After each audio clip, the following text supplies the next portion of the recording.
Prime Minister Malcolm Turnbull says the project will create more jobs in the region and in wider Victoria. This is 170 jobs in Victoria, and that is to fulfil the contract for the ADF. But there is a very big export market potential here. As I said earlier, the Bushmaster, which is the larger, mine-resistant vehicle, which we're familiar with from Afghanistan, has been exported to 3 other countries. The addressable market for a vehicle of this kind is enormous. It's worldwide, genuinely worldwide. So there are good prospects, but obviously it's also a very competitive market. Do you want to add to that, Maurice? I was going to say that as well as Victoria, there's obviously support and sustainment activities that occur elsewhere in Australia as well. So it does have a positive and very beneficial effect for Australian industry elsewhere. What role can defence play in countering homegrown lone-wolf attacks like the one we saw in Sydney last week?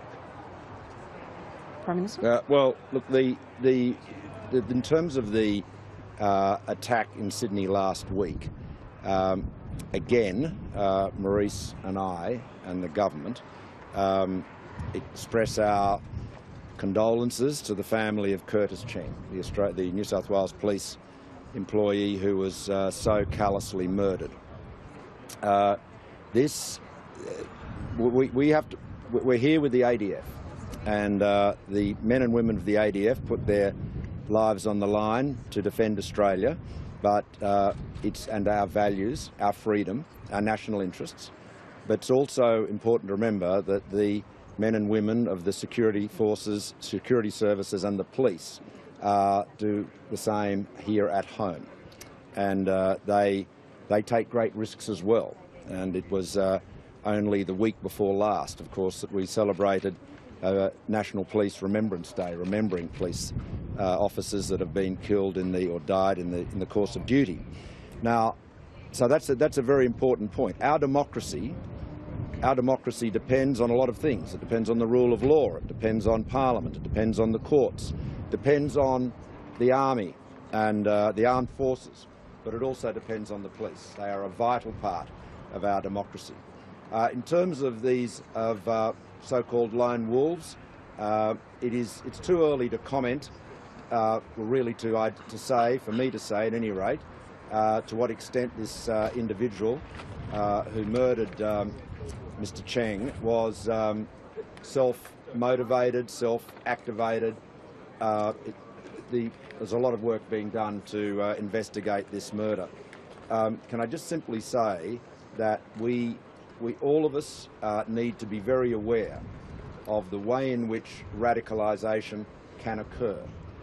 Communities at every level, from families all the way up, should be alert to what young people are doing, what influences are impacting on young people. And it's good to see leaders of the Muslim community. I saw Jamal Rifi out in the media today recognising the need to be active in monitoring this type of development. It is very troubling. It is shocking that somebody as young as 15 would commit a crime like this. It's a doubly shocking crime for that reason. There's a suggestion he's connected to Hizbut. Sorry. What's this point made at a talk with Hizbut Tahrir? Your predecessor said he was going to act against that organisation. What's your view? Well, let me say I don't want to make any more comments about this particular case. There is obviously a lot of work going on, and I don't want to provide a running commentary on it at this stage. The government is staying, and I in particular am staying very closely in touch with the Director of Security and the Police Commissioner, the Federal Police Commissioner, and indeed the New South Wales Police Commissioner, and of course the Premier. But I don't want to provide any more information on the investigation or matters associated with it. But more broadly, there's no change in strategy regarding counter-radicalisation. There is no the need to counter radicalisation is there. The government's commitment to countering it is absolutely undiminished. What we have to do is ensure that all the time our efforts to counter radicalisation are as effective as possible. And we have to be agile in the way we do it. This is with the use of the internet, radicalisation is a rapidly evolving process, not as well understood as we would like it to be. So we have to constantly calibrate our response and learn from what we're doing, how it works. If we can find other angles, take them. We have to work with the Muslim community in particular very collaboratively. As I said on Saturday, they are our absolutely necessary partners in combating this type of extremist violence. Absolutely our necessary partners. We must learn from the work of other countries similarly situated. In the UK, for example, they've had some success with measures to combat extremism online, and I gave a speech that touched on that in part a few months ago. So this is an evolving problem. It is rapidly changing. We need to be as nimble as our opponents. This is the 21st century. It is a time of rapid change, and whether you are responding to violent extremism or whether you are responding to the increasing lethality, the killing power of individuals on the battlefield, such as, and that is what the Hawkeye is a response to, you have to move quickly and you have to be prepared all the time to examine the effectiveness of what you're doing and be prepared to change and adapt to better take on your opponents. Just on that, Pierre, were you signalling with this vehicle and all the lessons that have been learned from Afghanistan? It's your expectation within the futures of Australian forces in deployed to fields like Afghanistan, like Iraq and Syria, for instance, where we're bombing at the moment? Well, I'm not signalling that. I'm saying I'm signalling precisely what I said. However, the reality is that IEDs, for example, are a feature of the modern battlefield, and regardless of the context in which the ADF is operating, that type of threat is almost certainly going to be there. So these vehicles are able to operate in every terrain. I intend to be doing so in the course of the day, yes. Prime Minister, other side has spoken overnight about how confidence being in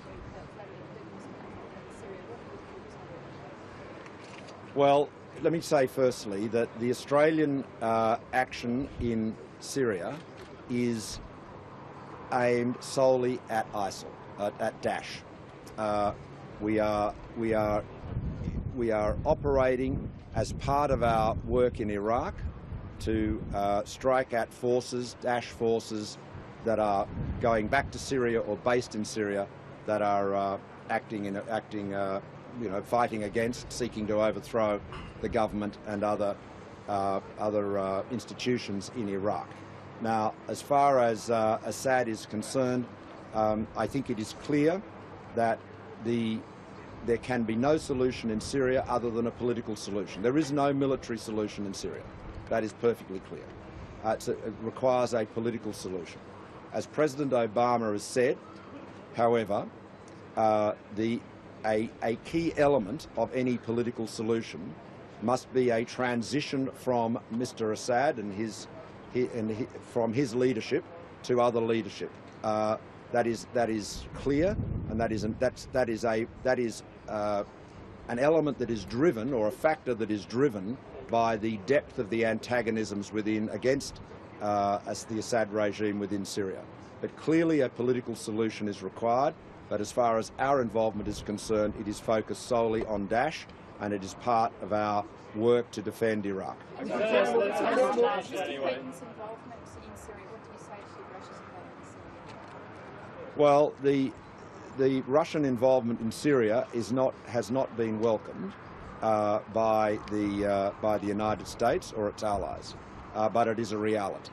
It is there, and I just repeat that what is needed is a political settlement. Now, I just have one more question. How is the CCP today? I'm sorry. how important is this? Oh, good. Back onto the Hawkeyes. Good. It's very important. It is very important, and perhaps Maurice, you could address that. Sure. I think I indicated in my remarks in thanking the Prime Minister that there'll be upwards of 170 jobs created through the life of this project. It's a $1.3 billion project which will see significant investment in Australian work from Thales and with the ADF, and that plays out very importantly in regional areas such as you've mentioned there. This particular vehicle will be a world leader, as the Prime Minister has said, and it has enormous potential in an export market, and we will work closely with Australian defence industry to make the most of those opportunities wherever and whenever we can. As the vehicle rolls out, and you can see it in a number of different iterations behind us, it has very, very strong utility for a range of activities. The fact that it is a lighter vehicle than the traditional Bushmaster, the fact that it has a degree of mobility in very high-risk areas and has a significant degree of blast and ballistic protection for our serving members means that it should be very attractive on the international market. So let's hope that as we move into effective production, we can engage internationally on that as well, which will of course bring further benefits to production areas such as those Thales has here in Victoria.